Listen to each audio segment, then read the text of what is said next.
Anong ginagawa mo, Jay? Eh, nagtatampo ka kasi. Pero please, bumalik ka, Jay. Please. Yuri, Uy, sorry. Talaga, nakabalik ka. Ang oras ako nawala ah. Buti nantay mo pa ako. lagi lang ako nandito para sa'yo, Jay. Ikaw talaga. For you.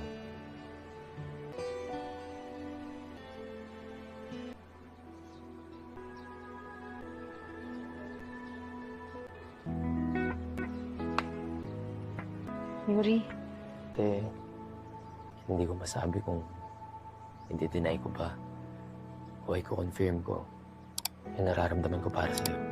Pero ngayon, Jay, obvious na siguro. I will never hurt you.